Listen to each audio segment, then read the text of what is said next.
Mintirho, ku avanyisa ka 18. Endzhaku ka sweswo Pawulo a suka eAtena a ya eKorinto. Emutini lowu a kuma Muyuda un'wana loyi a va ku i Akwila, la velekiweke ePonto, loyi a fikile hi le Italiya ku nga ri khale, a ri na Prisila nsati wa yena, hikuva hosi Klawudiyo a yi lerisile leswaku Vayuda hinkwavo va suka eRoma.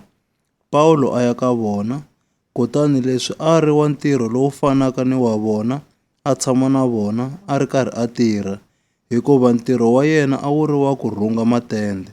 Kutani masiku hinkwawo ya Sabata, Pawulo a hlamulana ni lava a va ri esinagogeni, a ringeta ku khorwisa Vayuda ni Vagriki.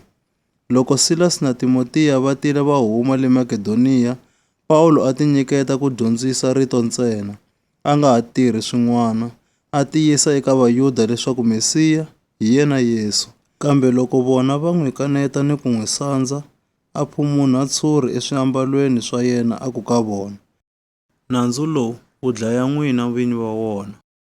Loko ndzi ri mina, ndzi humile ka wona. Kusukela sweswi ndzi ta ya eka vamatiko." Hi loko a hambana na vona, a ya tshama ekaya ka wanuna un'wana loyi a va ku i Titiyo Yusto, munhu wo chava Xikwembu, loyi muti wa yena a wu vandzekane ni sinagoga. Kambe Krispo, mufambisi wa sinagoga, a pfumela ka hosi, a ri ni va ndyangu wa yena hinkwavo. Na vona Vakorinto lavo tala, loko va twa rito va pfumela, va va va khuvuriwa. Vusiku byin'wana hosi yi humelela eka Pawulo hi xivono yi ku ka yena, "U nga chavi, kambe vulavula u nga miyeri, hikuva ndzi na wena. A ku na munhu la nga ta ku pfukela a ku endla leswo biha, hikuva ndzi ni vanhu lavo tala emutini lowu." Kutani Pawulo a tshama kona lembe rin'we ni tin'hweti ta 6, a ri karhi a dyondzisa rito ra Xikwembu exikarhi ka vona. Enkarhini lowu Galiyo a ri muyimeri wa vuhosi le Akaya. Vayuda va pfumelelana ku pfukela Pawulo, kutani va n'wi yisa ehubyeni, va ku, "Munhu loyi u khorwisa vanhu ku gandzela Xikwembu hi mukhuva lowu hambaneke ni nawu." Loko Pawulo a ha lava ku hlamula, Galiyo a ku ka Vayuda, "N'wina Vayuda, loko i nge hi tenga mhaka yo homboloka leyi nga endliwa, kumbe ku kanganyisa kun'wana loko biha ngopfu, a swi ta ndzi boha ku amukela ku mangala ka n'wina. Kambe leswi ku kamberiwaka mhaka ya marito, ni ya mavito, ni ya nawu wa ka n'wina, swi voneni hi n'wexe, hikuva mina a ndzi lavi ku va muavanyisi wa timhaka leto tano." Kutani a va hlongola ehubyeni. Ka va loko hinkwavo va khoma Sostene, mufambisi wa sinagoga, kutani va n'wi ba emahlweni ka huvo, kambe Galiyo a nga ri na mhaka na swona. Kute loko Pawulo a xile eKorinto masiku layo tala, a lelana ni vamakwavo, a ya eSiriya hi ngalava, a ri na Prisila na Akwila. A suka a byewurile nhloko eKenikreya, hikuva a tibohile hi ku hlambanya. Va ya fika le Efesa, laha Pawulo a nga siya va Akwila kona, kutani a nghena esinagogeni a hlamulana ni Vayuda.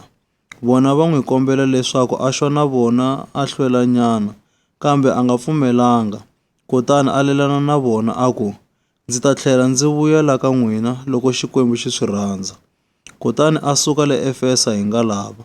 Kute loko a fikile eKhezariya, a tlhandlukela eYerusalema, a xeweta kereke, kutani a rhelela a ya eAntiyoka. A tshama nkarhinyana kona, kutani a suka, a rhendzeleka hinkwako ematikweni ya Galatiya ni ya Frigiya, a ri karhi a tiyisa vadyondzisiwa hinkwavo. Muyuda un'wana loyi a va ku i Apolosi, a fika eEfeso. A velekiwe eAlekisandriya.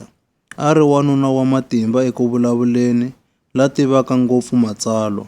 A dyondzisiwile ndlela ya hosi, kutani hi ku hiseka ka yena emoyeni, a vula ni ku dyondzisa timhaka ta Yesu hi ndlela ya tona, hambileswi a tiva nkhuvulo wa Yohane ntsena. A sungula ku vulavula esinagogeni a nga chavi nchumu.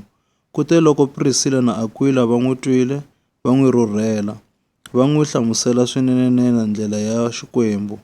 Kambe leswi a lava ku ya fika eAkaya, vamakwavo va seketela makungu ya yena, kutani va tsalela vadyondzisiwa ku kombela leswaku va n'wi amukela. Loko a fikile ka vona, a pfuna ngopfu lava a va pfumerile hi ku tsakeriwa hi Xikwembu, hikuva hi marito ya matimba a kanetana ni Vayuda erivaleni, a ri karhi a va komba hi matsalwa leswaku Mesiya hi yena Yesu.